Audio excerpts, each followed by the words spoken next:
atau suatu ilmu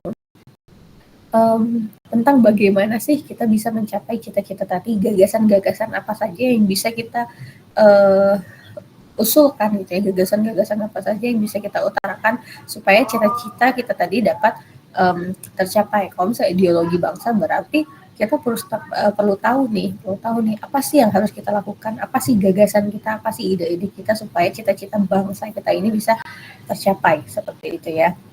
Itu secara pengertian. Oke, lalu ada juga pengertian ideologi dalam arti sederhana. Kalau dalam artian sederhana yaitu ideologi adalah sebagai gagasan yang menyeluruh tentang makna hidup dan nilai-nilai yang menentukan dengan mutlak bagaimana manusia harus hidup dan bertindak. Ya, jadi dalam sebentar, slide-nya sudah terlihat. Slide-nya jalan nggak ya?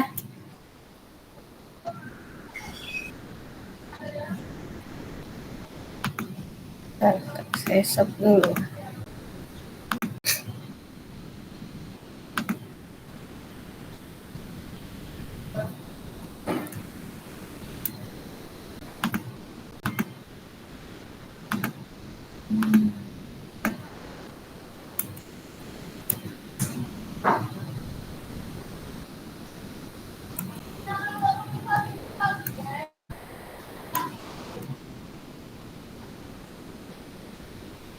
Ya, ini tadi secara pengertian ya, ideologi. Lalu ada pengertian secara sempit dan atau secara sederhana dan juga secara luas. Kalau secara luas ya, dalam artian luas, ideologi itu diartikan segala cita-cita, nilai-nilai dasar dan keyakinan-keyakinan yang dijunjung tinggi sebagai pedoman yang normatif. Jadi di sini ideologi itu yang kita punya sekarang itu adalah Pancasila, ideologi sebagai ideologi bangsa, di mana di Pancasila ini tertuang semacam cita-cita, nilai-nilai dasar ya, kan semua tindakan ataupun keputusan ya yang ada di Indonesia ini yang kita buat dalam kehidupan sehari-hari, dalam kehidupan bermasyarakat dan bernegara, itu harus memiliki nilai-nilai dasar ya. Tadi misalnya dengan menerapkan nilai-nilai Pancasila di dalamnya, seperti itu. Dan juga keyakinan-keyakinan yang dijunjung tinggi. Jadi kita punya Pancasila nih, Pancasila sebagai ideologi kita, yaitu merupakan pegangan ya atau pedoman. Jadi apapun yang dilakukan dalam berkehidupan bernegara atau berbangsa dan bernegara itu kita berpedoman kepada Pancasila. Kalau misalnya apa yang kita lakukan itu menyalahi atau melanggar dari nilai-nilai Pancasila itu sendiri, maka itu termasuk semacam penyimpangan ya, karena yang kita ketahui pedoman kita dalam berkehidupan berbangsa dan bernegara itu tadi adalah Pancasila. Jadi nilai-nilai dasar dalam Pancasila tetap harus kita terapkan, kita budayakan dalam kehidupan kita sehari-hari. Oke, ini lalu ada pengertian secara umum untuk ideologi. Jadi dapat dikatakan sebagai sekumpulan gagasan atau ide-ide, keyakinan, kepercayaan yang secara menyeluruh dan sistematis yang menyangkut dan mengatur tingkah laku manusia. Dan jadi ideologi ini semacam suatu kumpulan gagasan yang mengatur ya. Untuk berkegiatan A, kita tuh dasarnya ini loh, A, B, C, D, dan seterusnya. Kita tuh harus mengikuti peraturan seperti ini loh. Gitu ya. Jadi ideologi itu ya, yang mengatur tingkah laku sekelompok manusia. Siapa sekelompok manusianya? Yaitu warga negara. Ya, kalau misalnya kita di Indonesia itu warga negara. Ya, warga negara Indonesia, bangsa Indonesia. Gitu ya, terhadap beberapa bidang kehidupan. Contohnya di bidang politik. Kalau di bidang politik seperti apa sih kumpulan gagasannya yang mengatur kita dalam berkehidupan politik gitu ya. Lalu dalam bidang sosial juga seperti apa, kebudayaan dan juga keagamaan ya. Ini pengertian ideologi secara umum. Lalu makna ideologi sendiri bagi negara itu adalah ideologi negara sebagai tujuan ya, atau cita-cita suatu bangsa dan menjadi basis bagi suatu teori atau sistem kenegaraan untuk seluruh rakyat bagi bangsa yang bersangkutan, serta menjadi pandangan ke depan bagi suatu negara. Ya, jadi ideologi tadi yang kita punya itu adalah Pancasila, itu merupakan tujuan dari kita. Apa sih yang dituju bangsa kita? Gitu ya. Kita ingin seperti yang ada di 5 sila ya, kita ingin ketuhanan yang Maha Esa misalnya gitu ya. Kita ingin semua bangsa Indonesia ini menganut bahwa Tuhan itu hanya satu. Ya, jadi jangan sampai ada perbedaan gitu ya. Jadi kan kita inginnya cita-cita kita sebagai bangsa Indonesia itu ingin meyakini bahwa Tuhan itu adalah satu ya, walaupun seperti apa caranya ya, kita punya cara yang berbeda-beda, walaupun agama yang berbeda-beda, cuma kita tetap meyakini bahwa Tuhan itu satu. Lalu kemanusiaan yang adil dan beradab misalnya itu, kita ingin mencapai hal tersebut, kita ingin berkehidupan di Indonesia ini itu kita secara adil dan beradab. Kan itu isi-isi dari Pancasila itu merupakan cita-cita atau sesuatu yang ingin dituju oleh bangsa kita, dan itu juga menjadi basis bagi seluruh rakyat yang nantinya akan menjadi pedoman menjadi basis pedoman dalam berkehidupan di bangsa ini, apapun itu kegiatannya tetap berlandaskan dari Pancasila. Seperti itu makna ideologi bagi negara, karena ideologi kita adalah Pancasila, jadi tujuan, pedoman, pegangan, basis itu di kita adalah Pancasila. Nah, lalu di sini ada masalah ya. Kalau masalah ideologi negara, dalam arti cita-cita negara atau cita-cita yang menjadi basis tadi, menjadi dasar, yang mana ini bersangkutan pada hakikatnya merupakan asas kerohanian ya.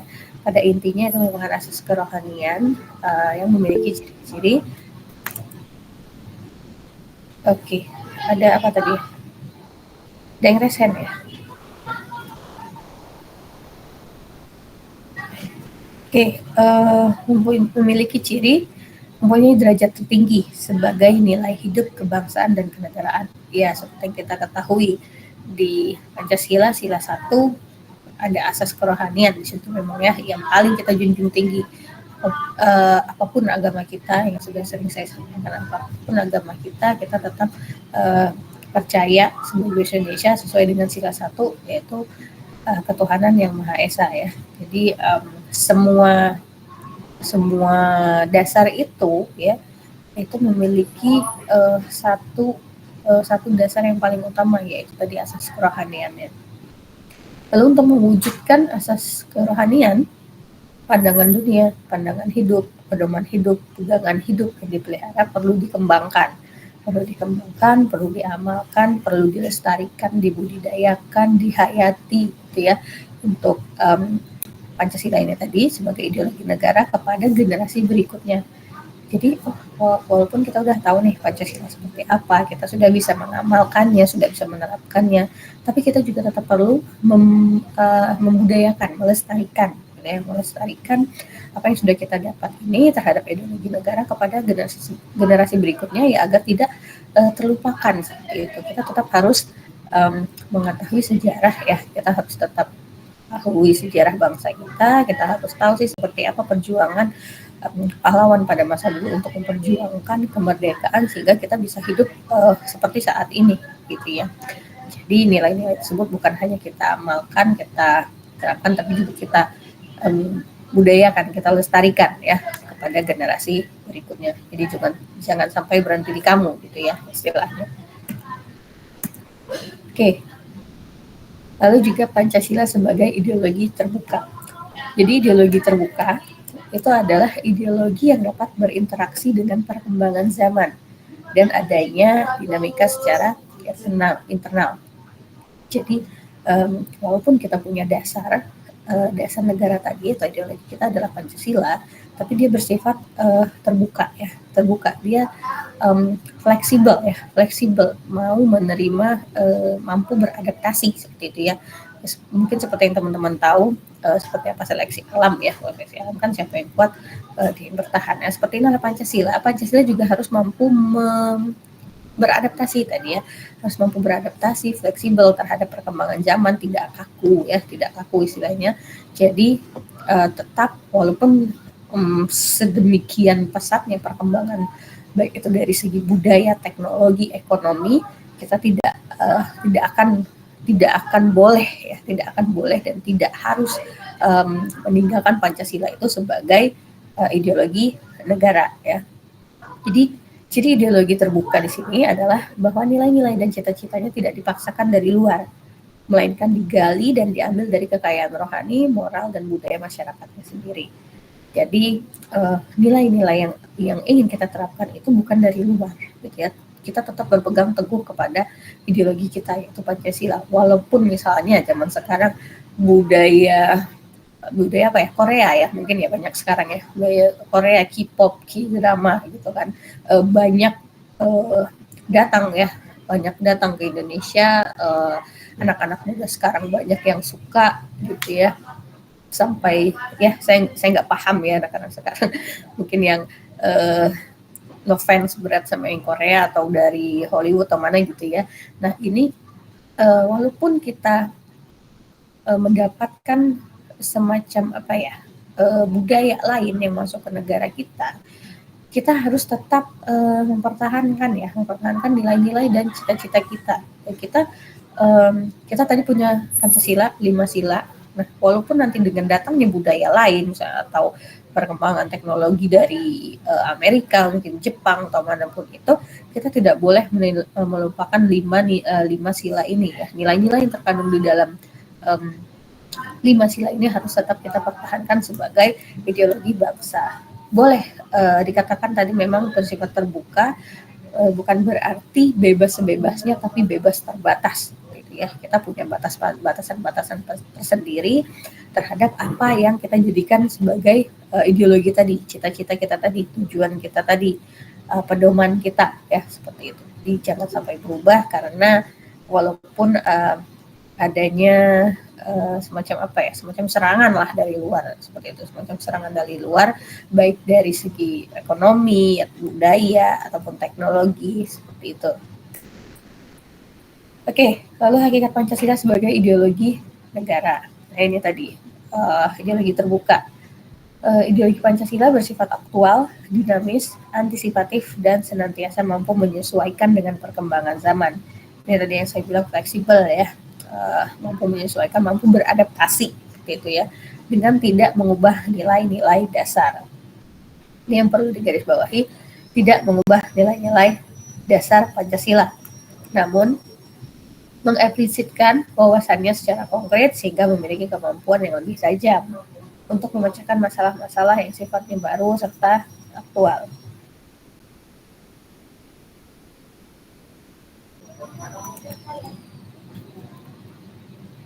Oke, jadi di sini juga ada dimensi ya. Dimensi dari Pancasila itu sendiri sebagai ideologi yang bersifat terbuka. Yang pertama dia idealistis. Idealistis, nilai-nilai dasar yang terkandung dalam Pancasila bersifat sistematis dan rasional ya. Jadi bersifat sistematis, makanya sila pertama kita tahunya ketuhanan, lalu dari ketuhanan apa nih diturunkan ke kemanusiaan, dan semua bersifat sistematis ya.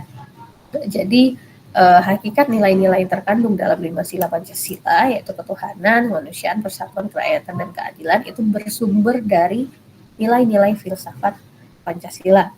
Lalu nilai-nilai yang terkandung dalam Pancasila dari dimensi normatif ya, nilai yang terkandung dalam Pancasila kemudian dijabarkan dalam suatu sistem norma ya, sistem norma yang ada di terkandung dalam pembukaan UUD 1945 alinea 4 ya, di mana dia memuat Pancasila sebagai Pancasila yang berkedudukan sebagai stats fundamental ya, pokok kaidah negara yang fundamental itu secara normatif. Jadi Pancasila memiliki dimensi normatif yang mana dia tertuang di pembukaan UUD 1945. Lalu juga realistis. Maksud realistis di sini, nilai-nilai yang ada di Pancasila itu bersumber dari nilai-nilai real yang hidup dalam masyarakatnya. Jadi Pancasila itu dibuat, dirumuskan, dibentuk, disahkan bukan berdasarkan bukan ngarang-ngarang nih gitu. Cuma apa yang benar-benar terjadi di lapangan yang bisa dilihat pada saat itu benar-benar merepresentasikan apa yang ingin kita capai, gitu ya. Apa yang ingin dicapai, kita lihat ternyata kehidupan pada saat itu mungkin dari satu sama lain beda pendapat ya, misalnya beda pendapat, kubu A pendapatnya seperti ini, kok kubu B pendapatnya seperti itu. Supaya kita menjadi satu kan kita punya misalnya musyawarah mufakat tadi ya, musyawarah mufakat, kita harus saling bertukar pikiran yang mana itu nanti tertuang ke dalam Pancasila tadi ya. Oleh karena itu Pancasila itu memiliki dimensi realistis dan juga fleksibilitas. Ini yang dari tadi saya singgung terus ya, fleksibel. Jadi Pancasila itu karena dia merupakan merupakan suatu ideologi terbuka, makanya dia bisa bersifat fleksibilitas, dia bisa mengikuti perkembangan zaman ya, mengikuti perkembangan zaman. Oke. Ya ini nanti bisa dibaca saja. Oke, lalu ada perbandingan tadi ya, perbandingan ideologi Pancasila dengan ideologi lain yang ada di dunia. Contohnya ada ideologi liberalisme, komunisme, sosialisme, gitu ya. Ini ditinjau dari berbagai aspek, baik itu dari aspek politik dan hukum, dari ekonomi, lalu dari agama, dan juga pandangan terhadap individu dan masyarakat. Ini bisa dapat dilihat contohnya misal dari aspek politik hukum, dari demokrasi misalnya ya, demokrasi liberal, kalau liberal komunis ya demokrasi rakyat, di sosialisme demokrasi untuk kolektivitas, dan Pancasila kita tahunya demokrasi Pancasila. Seperti apa demokrasi Pancasila?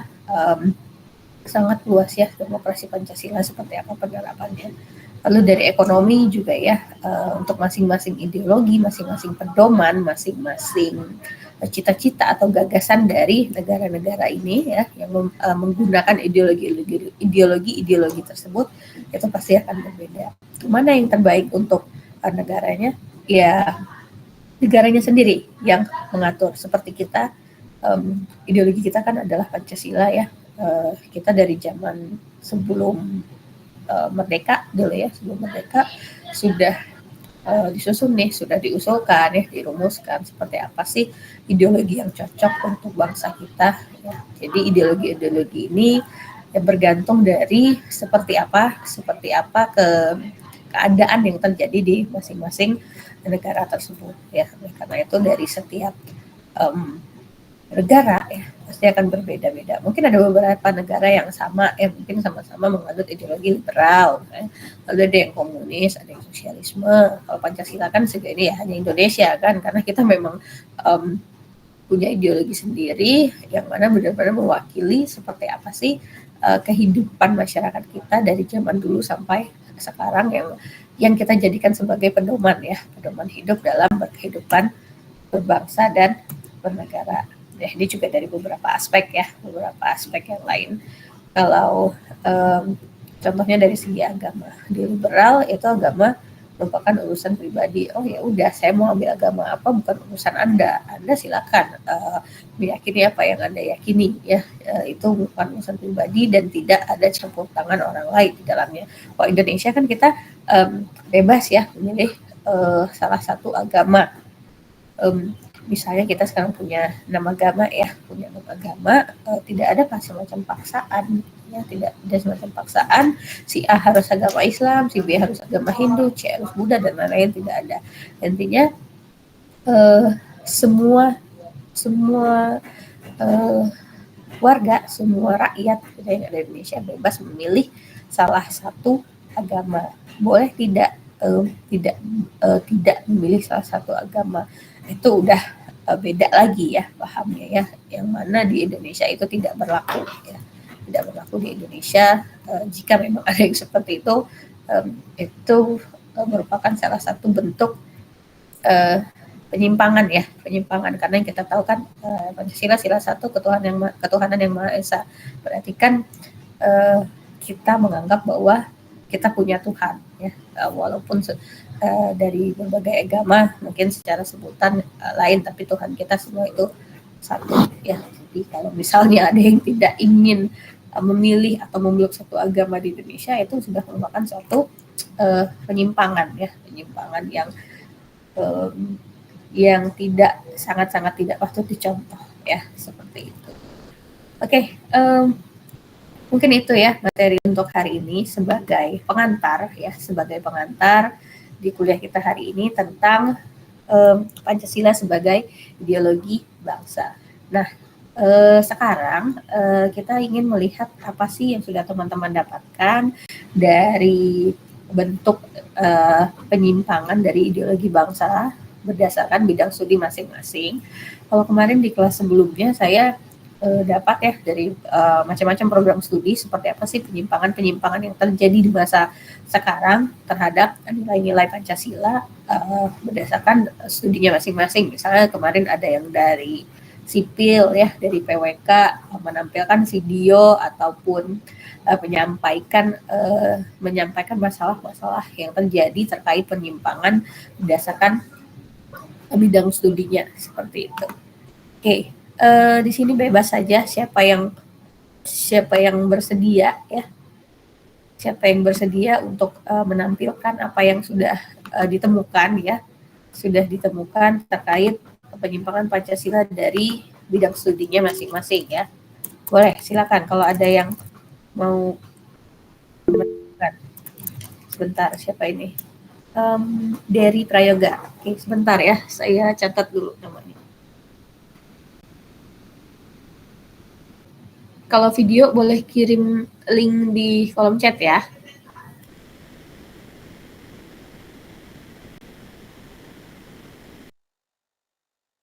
Linknya di upload di kolom chat, Bu.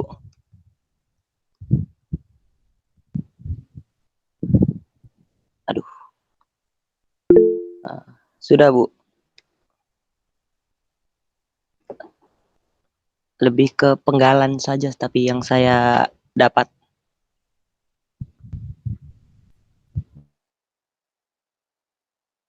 Oke, sebentar saya coba lihat dulu.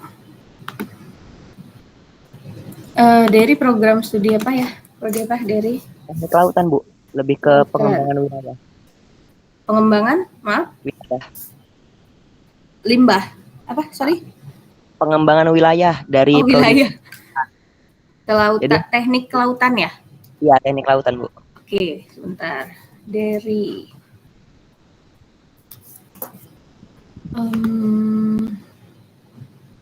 bentar ya.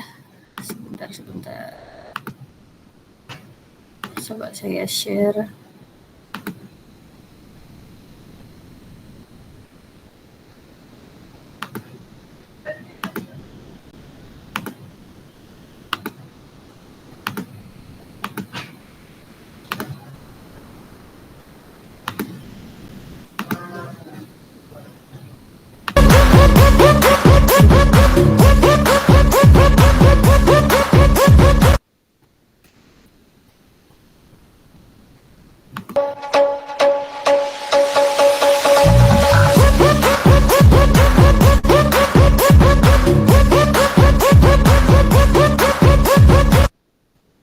Sudah, Bu. Itu saja, Bu.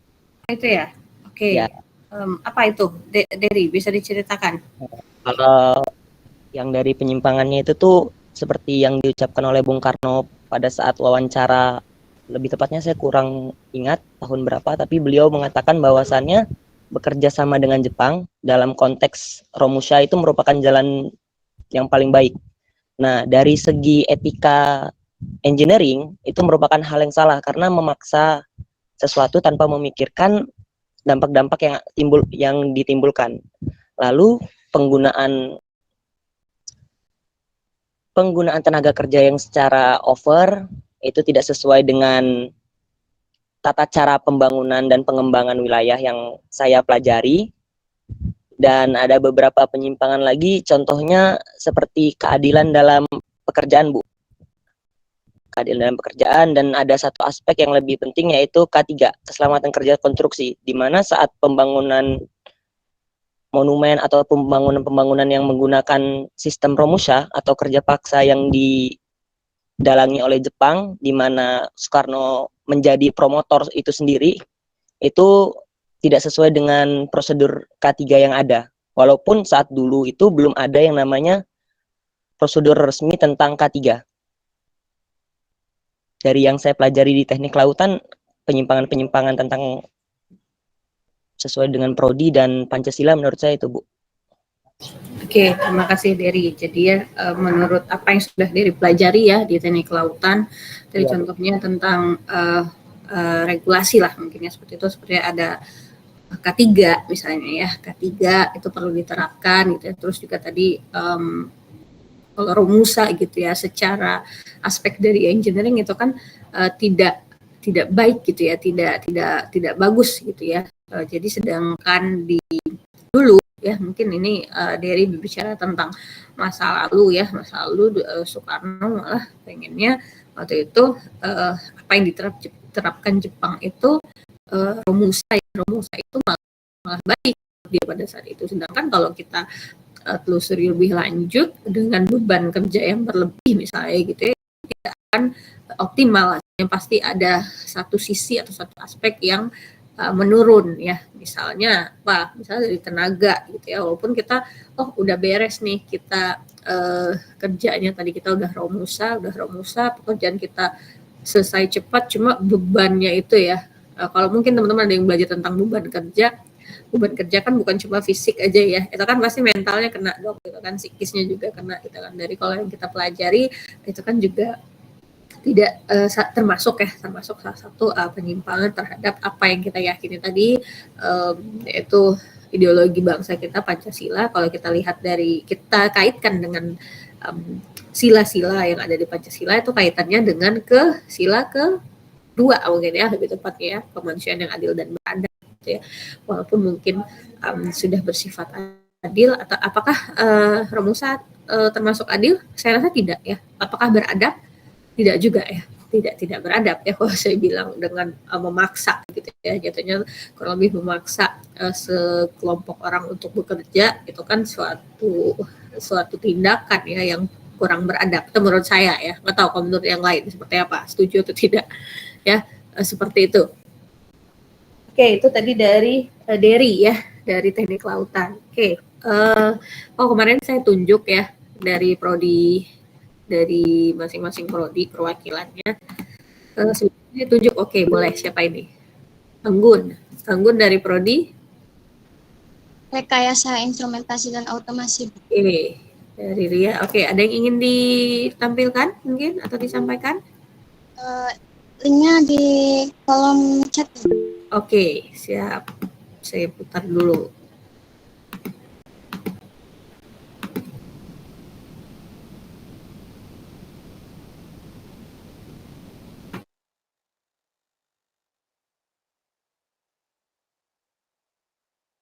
Jika Anda gemar menginap di hotel. Berhati-hatilah jika Anda gemar menginap di hotel. Pasalnya seorang tamu tak sengaja menemukan kamera tersembunyi di kasur. Bahkan kalau tidak diamati secara kamera tersebut sangat kecil dan berkamuflase dengan raut.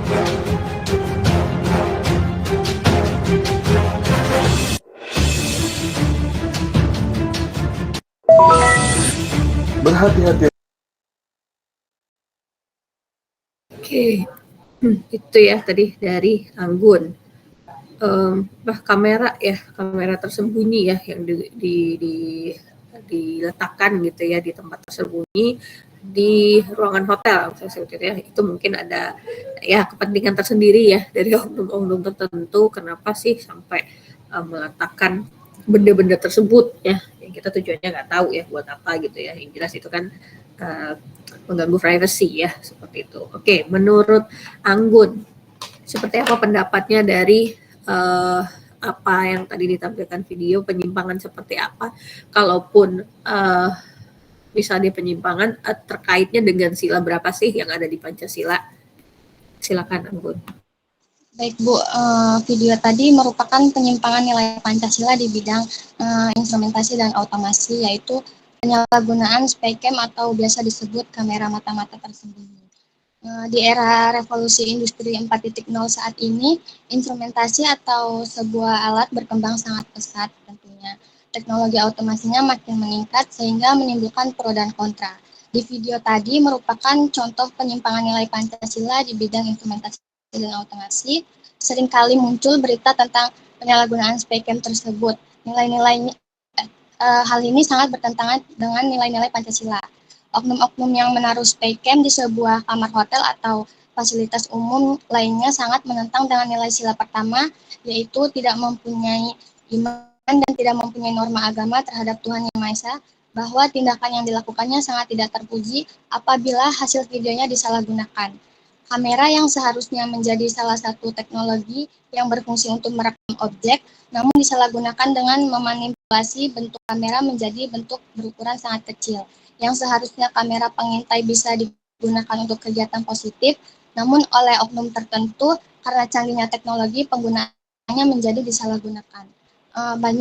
Banyak juga kasus tersebut terjadi di Indonesia yang mana jika hasil video atau fotonya disebarluaskan, maka akan menimbulkan kegaduhan dan kekhawatiran masyarakat, lalu juga akan terjadinya perpecahan yang tidak mencerminkan nilai-nilai Pancasila itu sendiri.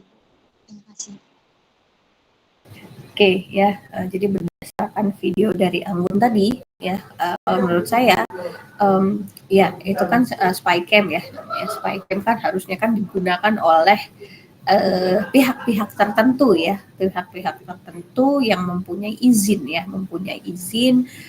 dalam penggunaan spycam tadi ya, misalnya untuk tindakan membantu memberantas tindakan kriminal mungkin atau apa ya, seperti itu kan bisa digunakan seperti itu.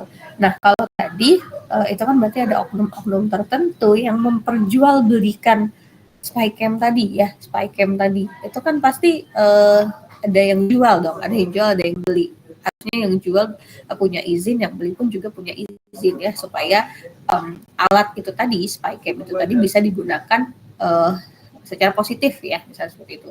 Jadi tidak disalahgunakan, misalnya untuk merekam apa, saya nggak tahu misalnya ya, kalau misalnya di kamar hotel kita nggak tahu ya, kamar hotel merekam orang apa di hotel, terus nanti videonya disalahgunakan ya, disebarluaskan, digunakan untuk kepentingan pribadi mungkin atau untuk diperjualbelikan ya, itu kan merupakan penyimpangan ya. Tadi mungkin kaitannya dengan sila pertama ya, yaitu ketuhanan yang Maha Esa. Kan kalau misalnya ya kalau semua orang percaya Tuhan tidak akan ya terjadi ya hal-hal seperti itu. Intinya harus percaya dulu nih bahwa Tuhan itu ada. Kalau kita tahu Tuhan itu ada, ya Tuhan di agama apapun ya, di agama apapun tidak akan mengajarkan yang namanya kejahatan gitu. Itu kan salah satu tindakan kejahatan ya, kriminal gitu ya. Kalau dari sisi instrumentasi gitu kan, itu suatu alat ya, alat bantu yang sebenarnya kalau kita gunakan dengan baik itu dapat membantu kita dalam menyelesaikan suatu masalah ya, misalnya untuk pemberantasan kriminal atau intel mungkin butuh tuh spycam gitu ya, bukan untuk ditaruh di kamar hotel ya, seperti itu. Oke, terima kasih Anggun. Lalu berikutnya ada lagi Farel Akbar, oke, dari Prodi. Farel. Izin Bu, sebelumnya saya ada gangguan jaringan, jadi off cam ya Bu. Oke. Saya dari Prodi Sains Data. Sains Data, oke, boleh. Farel apa? Oke, TikTok. Ya, linknya saya sertakan di komentar Bu. Bentar.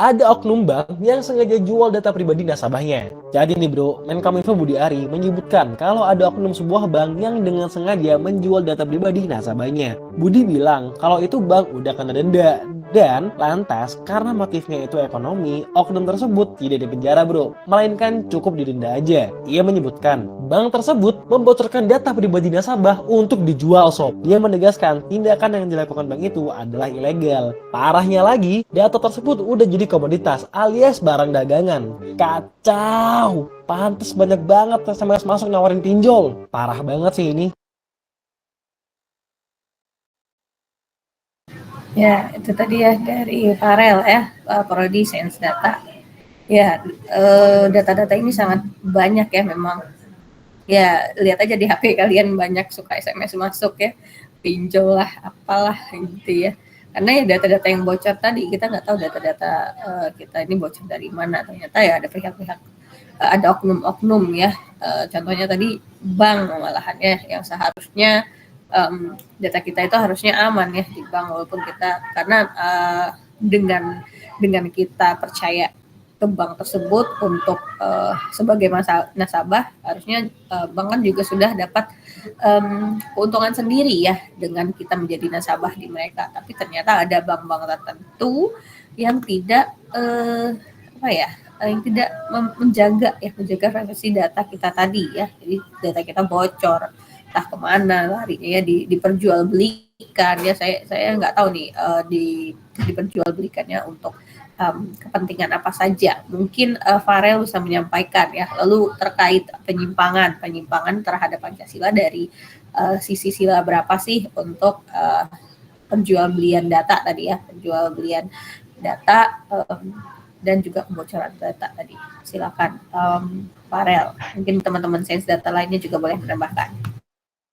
Baik Bu, kalau misalkan menurut saya dari video yang sudah dipaparkan tadi berisi tentang kebocoran data yang linear dengan program studi yang saya jalani, sains data.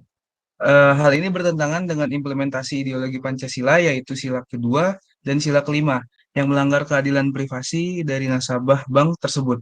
Juga melanggar norma etik dari kerahasiaan data yang seharusnya diterapkan dalam berbagai bidang yang melakukan pengolahan data. Dan juga pelaku yang menjual data-data tersebut tidak dihukum dengan adil, hanya karena motifnya berlatar belakang ekonomi. Seperti itu, Bu. Oke, terima kasih Farel. Ada lagi teman-teman sains data yang ingin menambahkan?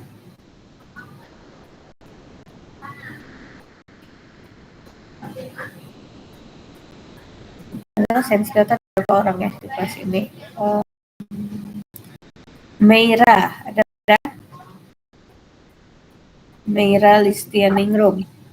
Ada Bu. Oke, gimana Meira pendapatnya terhadap video dari Farel tadi?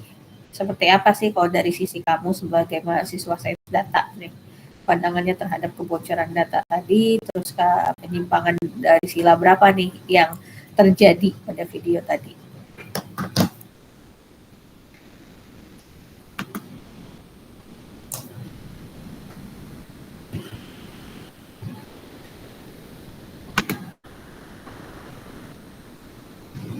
Oke, Mira, boleh? Mungkin penyimpangannya seperti yang disampaikan Farel tadi, menyimpang sila nomor 2 itu karena data kan seharusnya menjadi privasi gitu kan, kayak melanggar norma-norma serta etika yang seharusnya data itu dirahasiakan, tapi itu disalahgunakan seperti itu. Oke ya, jadi apa yang dilakukan ya oleh pihak bank tadi ya, atau oknum-oknum tertentu yang ada di pihak bank itu suatu contoh tindakan yang tidak beradab gitu ya, tidak beradab. Terus juga ternyata setelah ditelusuri itu karena motif ya ekonomi tadi misalnya, dan seharusnya kan yang bocorkan data ini tadi, si oknum ini tadi harusnya diberikan hukuman yang sesuai. Ternyata setelah kita lihat dengan dasar dengan motif dia tadi pun ternyata atau ya menurut saya atau mungkin menurut beberapa yang lain kok hukumannya kayaknya belum wajar gitu ya, hukumannya masih terlalu ringan, sedangkan banyak kan nasabah yang akhirnya merasa dirugikan, nasabah yang dirugikan akibat kebocoran data tadi. Nah itu juga yang harus perlu dievaluasi lagi ya terkait hukum ya. Walaupun mungkin kita bukan orang hukum ya, kita orang sains teknologi, nggak begitu paham masalah hukum. Cuma setidaknya kalau berdasarkan sepemahaman kita orang awam tentang hukum, mungkin ya itu masih terlalu ringan ya. Kalau menurut saya jujur aja gitu ya, udah bocorin data orang banyak, taunya cuma ya denda sekian ratus juta mungkin atau sekian miliar, sedangkan tadi dengan penipuan tadi mungkin dia bisa dapatkan uang lebih banyak dari itu gitu kan. Ya, itu kan salah satu beberapa bentuk penyimpangan, baik dari segi yang bocorin data maupun juga dari segi hukum ya, seperti itu. Oke, berikutnya ada lagi. Oke, Christine dari Prodi, Christine Suryadi lagi. Christine Prodi apa? Christine dari Prodi Teknik Lingkungan, Bu. Teknik Lingkungan. Oke. Apa yang mau ditampilkan? Saya share link YouTube ya, Bu. Oke, boleh.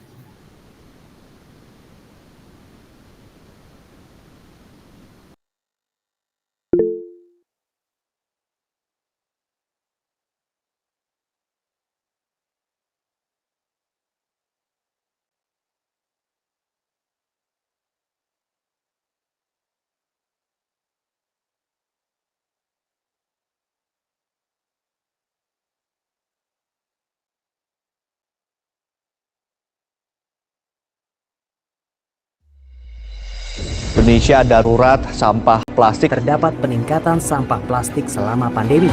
Ya, sampah plastik ini menjadi ancaman nyata bersama. 2021 TPST Bantar Gebang diprediksi sampai kapasitas maksimum 75%. Laut Indonesia sangat tercemar. Paus ini kerap mati dengan sejumlah sampah plastik di perutnya. Katakan bahwa satu orang bisa menghasilkan sekitar 0,7 kg sampah per harinya. Sampah plastik membutuhkan waktu Indonesia darurat sampah plastik tahun lamanya untuk bisa terurai.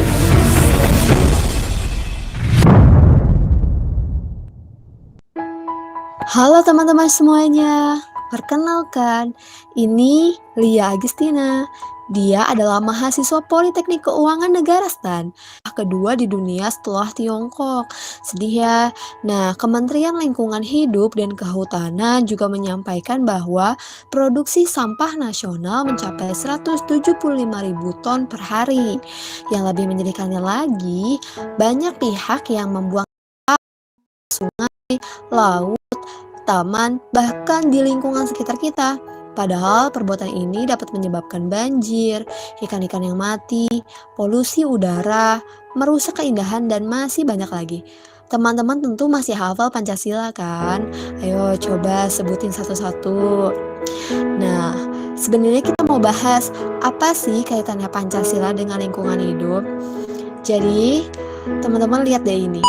Ini adalah dan bumi ini adalah anugerah dari Tuhan Yang Maha Esa. Dengan menjaga lingkungan, kita sudah mengamalkan sila pertama Pancasila. Selalu ingat, seluruh alam diciptakan Tuhan untuk semua makhluk hidup.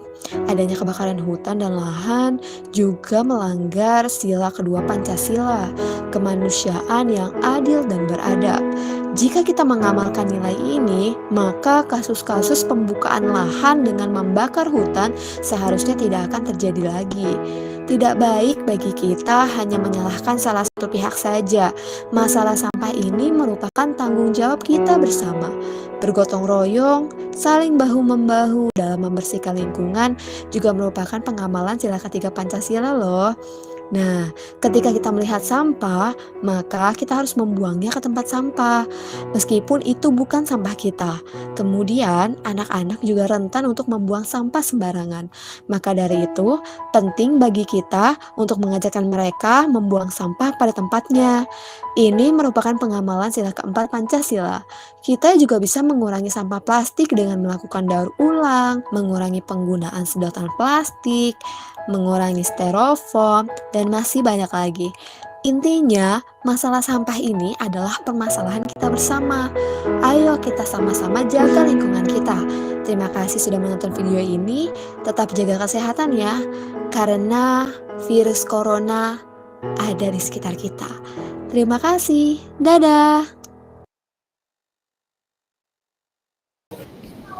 Oke, itu tadi video dari Christine ya, dari program studi teknik lingkungan. Ya, kalau menurut saya ya dari video tadi disampaikan ya, ditampilkan seperti apa sih penyimpangan dan penerapan ya. Tadi juga ada beberapa penerapan dari sisi teknik lingkungannya ya, jadi seperti apa, misalnya tadi membuang sampah pada tempatnya, terus juga bekerja sama tadi ya, bergotong royong seperti itu ya, dan beberapa penyimpangan tadi ya. Oke, itu dari Christine. Menurut Christine, walaupun tadi sudah disampaikan ya cukup jelas di video, seperti apa sih sebenarnya kalau penyimpangan yang terjadi berdasarkan sudut pandang seorang mahasiswa teknik lingkungan ya, dari video tadi. Silakan Christine ataupun teman-teman dari TL yang lain. Silakan. Iya Bu, dari video itu kita banyak belajar mengenai sampah Bu. Yang tadinya sampah itu kalau misalkan dibuang yang tadinya tidak menghasilkan sebuah keuntungan, nah kalau misalkan kita olah kembali menjadi barang yang bisa digunakan, apalagi barang itu nanti kita bisa jual kembali Bu. Nah kami sebagai mahasiswa teknik lingkungan juga pengen sama-sama kepada teman-teman yang lain bahwa kita harus saling peduli sama lingkungan, kita harus aware sama lingkungan, karena lingkungan itu kita semua harus bisa menjaganya, gitu Bu. Ya, benar ya, karena ya kita yang hidup di bumi ini ya, kalau bukan kita yang jaga siapa lagi gitu kan. Ya, jadi mulai dari diri sendiri ya, kita mulai peduli ya, peduli dengan lingkungan sekitar ya, terdekatlah dari rumah kita gitu ya, rumah, sekitaran rumah gitu ya, sekolah, kampus gitu ya, ataupun tadi contohnya tadi nemu sampah buang sembarangan gitu ya, bisa kita bantu lah istilahnya gitu ya. Jadi dimulai dari diri sendiri ya, untuk peduli terhadap lingkungan ya. Itu tadi bagaimana kita bisa peduli. Kalau kita mulai dari diri sendiri, nanti kita bisa mengajak teman-teman yang lainnya gitu ya, untuk bergotong royong. Misalnya kita lihat kayak baru-baru ini ya, yang di Lampung, yang di pantai mana tuh saya lupa, yang sampahnya banyak itu kan, dari berbagai kalangan gotong royong nih untuk membantu membersihkan sampah ya di area pantai ya, waktu itu pantai yang ada di Bandar Lampung. Itu kan salah satu bentuk penerapan nilai Pancasila, kaitannya dengan sila ketiga ya, Persatuan Indonesia ya, mengenai gotong royong, supaya kita bisa lebih peduli lah gitu ya, peduli terhadap lingkungan di sekitar kita, apalagi kita yang tinggal di daerah tersebut gitu ya. Oke, itu dari sisi teknik lingkungan. Kalau tadi siapa? Suryadi dari prodi apa? Dari prodi teknik pertambangan, Bu. Oke, boleh. Dari pertambangan, apa yang mau disampaikan? Izin nge-share videonya ya, Bu. Oke.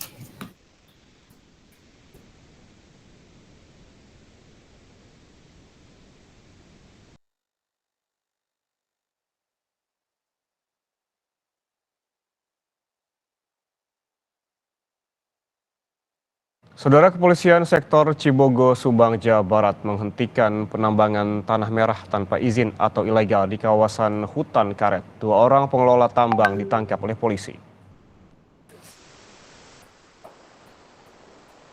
Penutupan penambangan tanah merah dilakukan setelah menerima laporan dari masyarakat yang merasa resah. Setelah dilakukan pengecekan, lokasi tambang galian tanah merah ini melanggar aturan karena tidak memiliki izin. Menurut polisi, warga sekitar tambang merasa resah karena banyaknya alat berat dan juga truk yang hilir mudik di perkampungan mereka. Tambang tanah merah ilegal seluas 1 hektar ini telah beroperasi selama 2 minggu. Polisi menangkap 2 orang pengelola tambang tanah merah ilegal.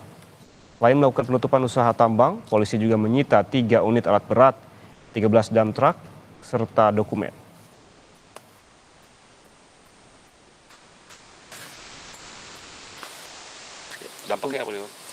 dampak yang dirasakan oleh masyarakat ya, kemudian juga termasuk mungkin pemerintah tidak masuk kepada PAD pemerintah daerah, kemudian juga masyarakat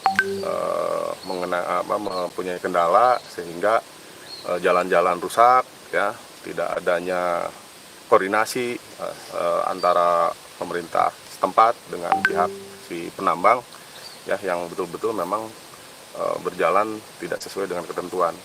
Tindakan kita secara otomatis kita melaksanakan polis lain ya, kemudian menindaklanjuti memproses sesuai aturan perundang-undangan yang berlaku.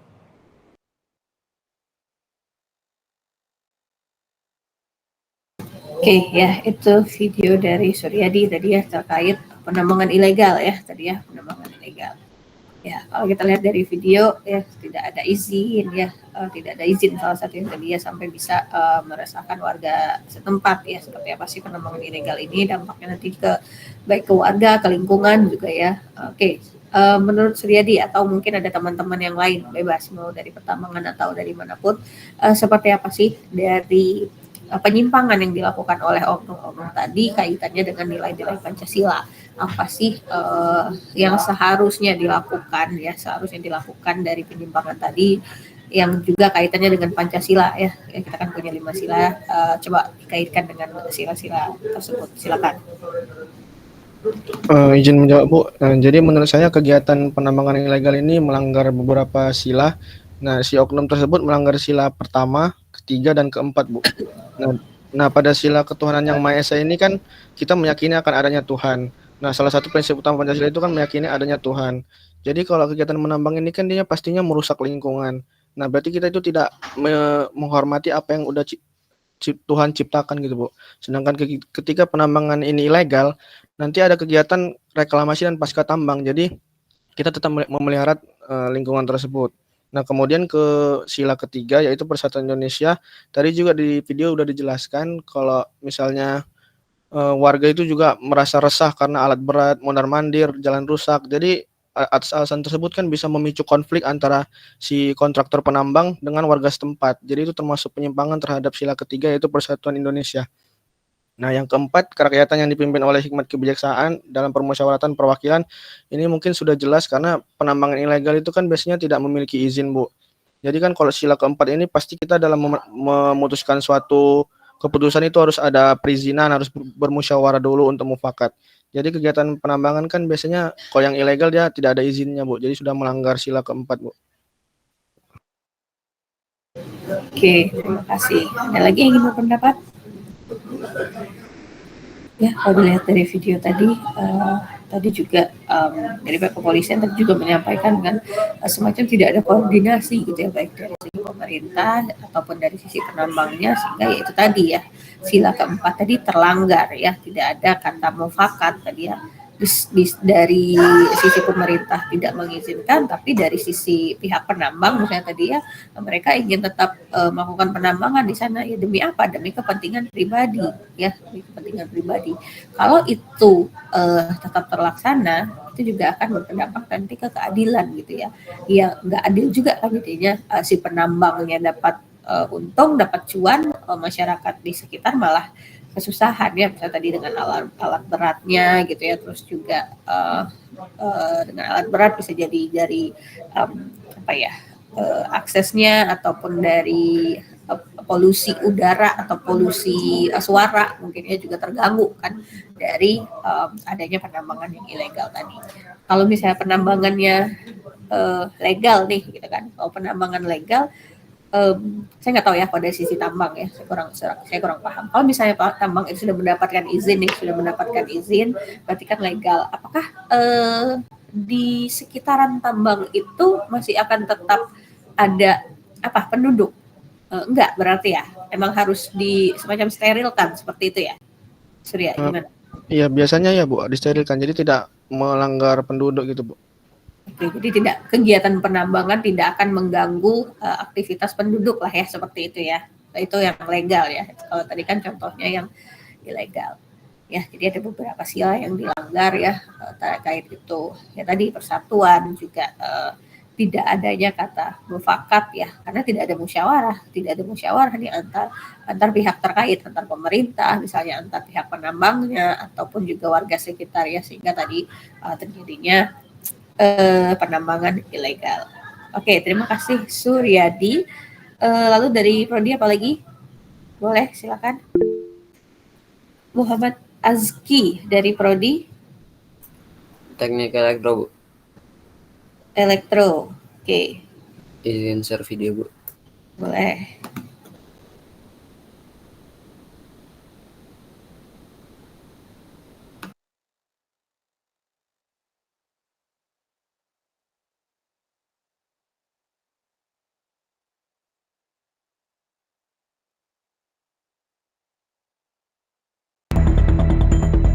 Praktik curang dalam konsumsi listrik masih saja menjadi masalah di Indonesia.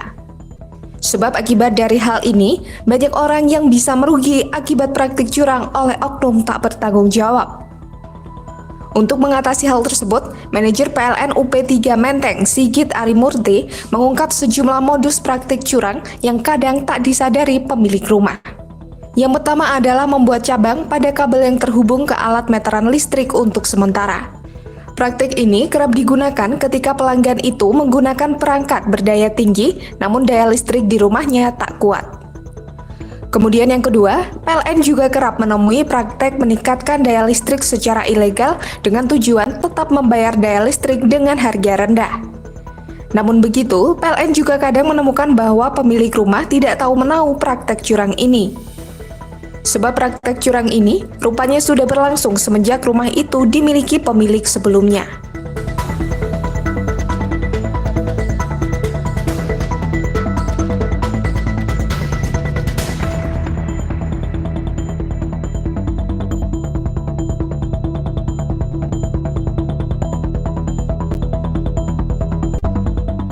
Terkait hal ini, para pelanggan PLN pun diminta berhati-hati. Pasalnya, berdasarkan ketentuan yang ada, PLN tetap menindak pemilik rumah sebagai pihak yang bertanggung jawab.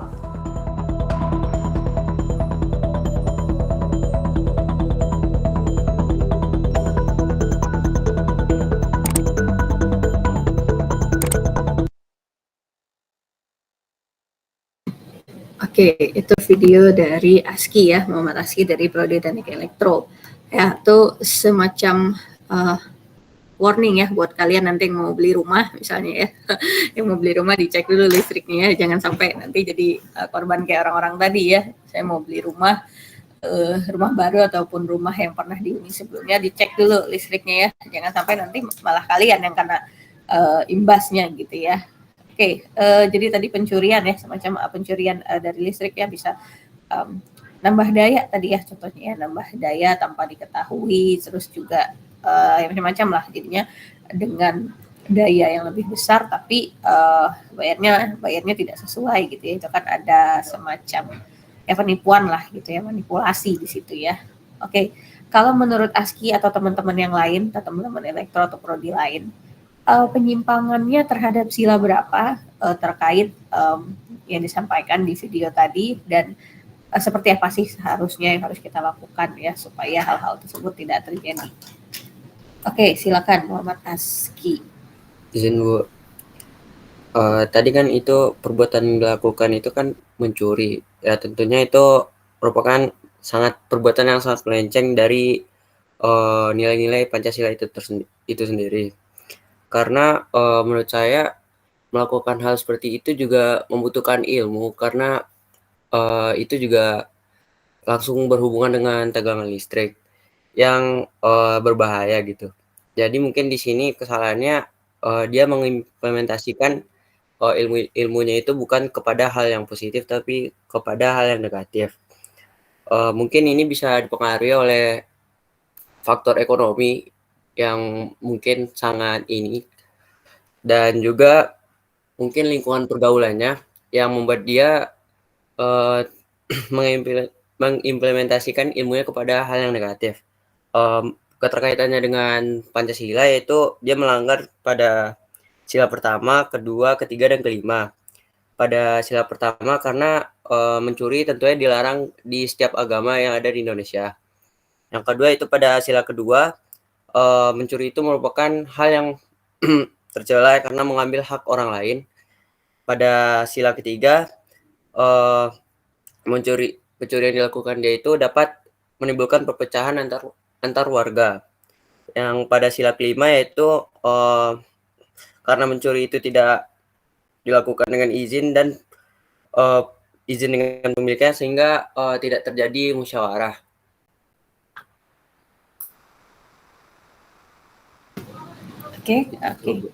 Oke, ya terima kasih Aski. Ya itulah ya, kadang tuh makanya sering disebut lah ya, mungkin semacam petuah gitu ya. Adab itu lebih dari ilmu ya. Jadi walaupun kalian sejenius apapun, tapi kalau kalian tidak punya adab ya buat apa gitu ya. Kayak tadi kan itu kan bukan orang sembarangan ya, istilahnya orang-orang yang punya pengetahuan tentang hal tersebut gitu ya. Dia bisa tahu gimana sih caranya naikin daya, tapi misalnya meterannya nggak jalan atau apa gitu ya. Saya juga nggak paham gitu ya. Nah itu kan suatu ilmu ya, satu pengetahuan yang dimiliki oleh seseorang atau beberapa orang gitu ya. Cuma ya itu tadi kembali ke adabnya, ke akhlaknya gitu ya. Dari mana adab dan akhlak ini muncul, yaitu kalau dia percaya tadi terhadap sila satu, punya agama, meyakini adanya itu Tuhan, itu memang pertama sekali sebagai dasar ya, sebagai dasar pegangan kita. Kalau kita punya pegangan itu, kita pasti akan berpikir nih, apa yang akan saya lakukan ini itu merupakan perbuatan yang sangat-sangat tercela gitu ya. Saya merugikan satu pihak, bukan pihak lain demi keuntungan pribadi gitu ya. Walaupun ya IQ kamu mungkin misalnya ya saya nggak tahu berapa, 200 mungkin ya, itu kan sudah apa ya, ilmu yang dipunya itu sudah luar biasa. Cuma untuk adab akhlaknya sangat-sangat jauh, mungkin bahkan minus ya kalau misalnya melakukan kegiatan seperti itu ya. Itu kan salah satunya mencuri gitu ya. Itu ya tadi jelas menyimpang sila satu, sangat jelas ya. Kedua juga ya beradabnya, kata kuncinya kata beradab gitu ya. Tadi juga contohnya ke sila 5 juga bisa ya, keadilan sosial bagi seluruh Indonesia. Jadi saya dibandingkan orang yang tadi yang nyuri, saya bayar listrik normal-normal aja nih gitu ya. Saya normal-normal aja, nggak ada yang dicuri atau sebagaimana gitu ya. Kan nggak adil nih, jangan-jangan orang tadi makainya lebih banyak dari yang saya pakai di rumah, tapi dia bayarnya lebih murah dari yang saya bayar gitu ya. Dengan konsumsi listrik yang sama dia bayar lebih rumah, itu kan nggak adil ya. Itu kan termasuk salah satu perbuatan yang tidak adil ya. Walaupun tadi misalnya motifnya ekonomi, lagi-lagi ekonomi, cuma kan kalau misalnya kita berpegang teguh pada sila satu, mau gimana pun kita tahu ya tidak baiklah mencuri ya. Agama manapun saya rasa tidak mengajarkan hal tersebut ya. Mencuri itu kan mengambil yang bukan hak kita ya, yang bukan hak kita itu sungguh-sungguh tidak baik ya. Oke. Itu ya dari Aski. Oke, mungkin tunggu sebentar sambil Ulan tadi dari prodi apa boleh mengirimkan linknya.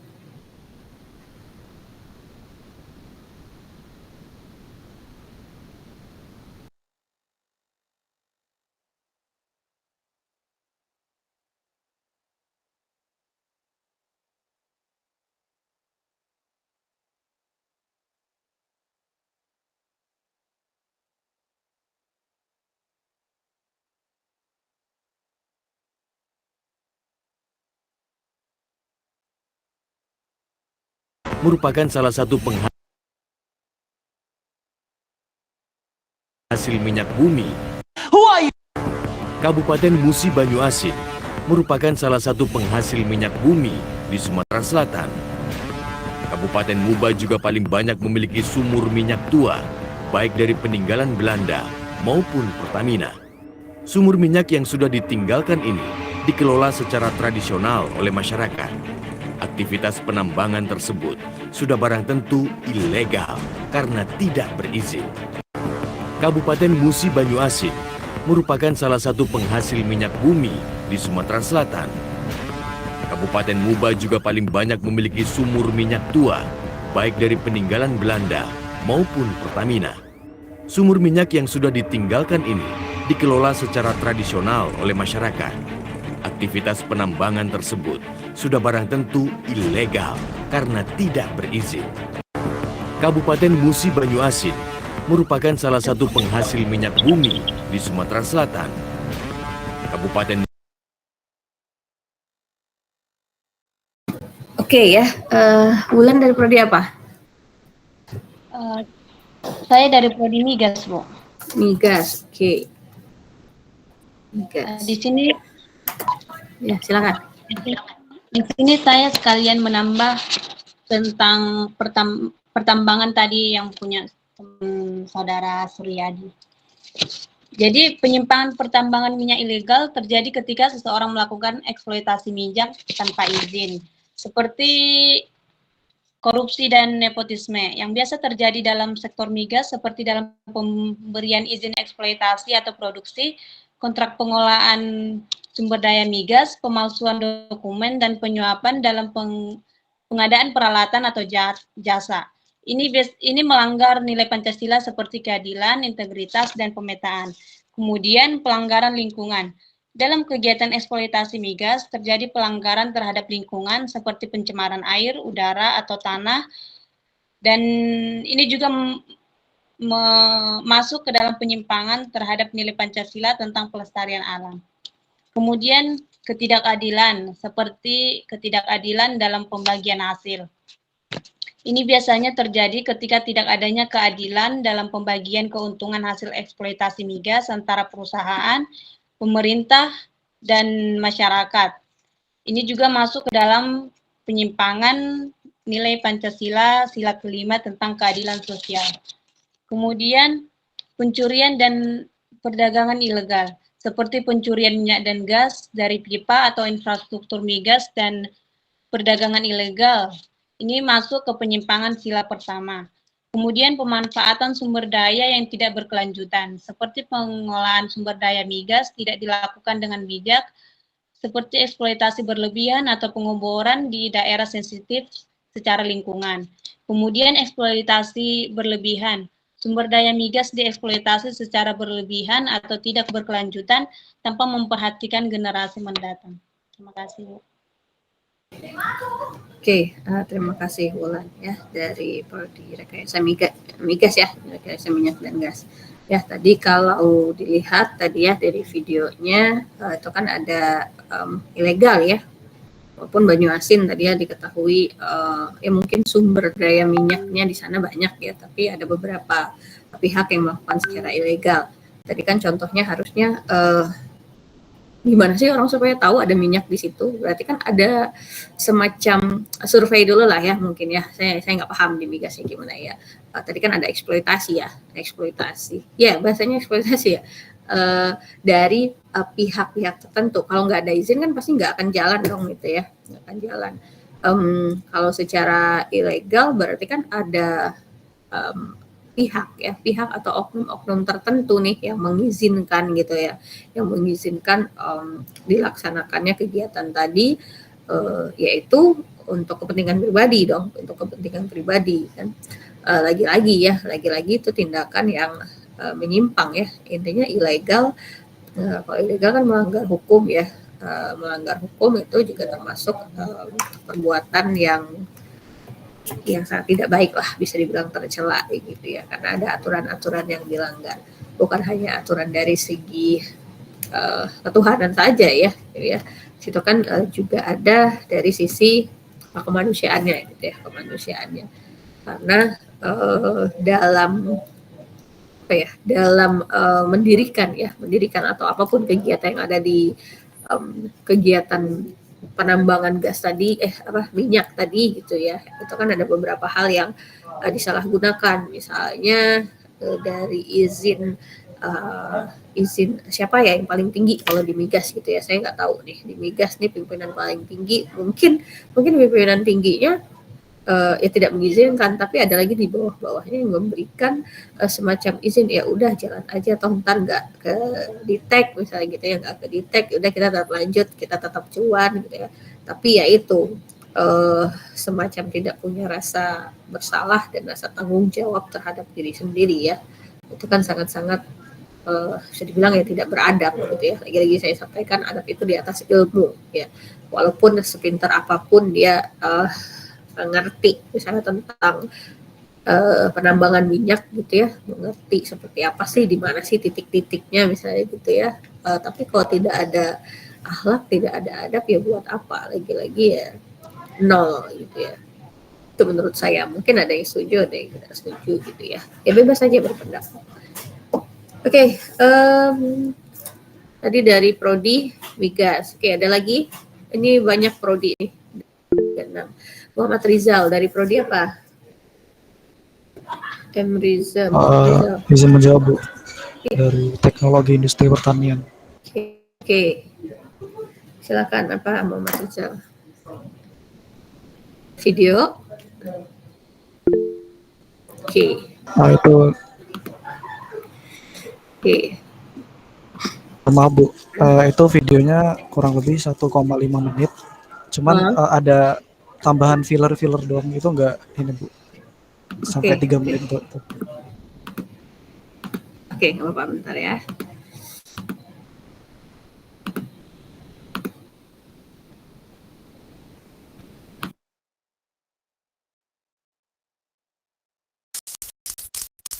Selama ini beberapa kali melakukan kajian mendampingi kasus bagaimana eksploitasi terjadi di kebun sawit, terutama memang di Malaysia ya, juga beberapa pengaduan kami terima dari Kalimantan gitu ya, dan tempat-tempat lain Indonesia yang ada kelapa sawitnya gitu. Jadi model-model eksploitasinya kan memang gaji tidak standar gitu ya, bekerja melebihi kerja, mereka sangat rentan mengidap penyakit tertentu karena dampak dari kimia yang mereka sedot gitu ya, dari obat kimia yang ditaruh di sawit gitu ya. Kemudian juga tentu ada beberapa kasus yang pernah kami tangani juga indikasi kekerasan dan penyiksaan gitu. Ada anak-anak juga di bawah umur gitu yang dipekerjakan di sawit gitu ya. Kemudian mereka tidak punya akses atas air bersih karena posisi mereka di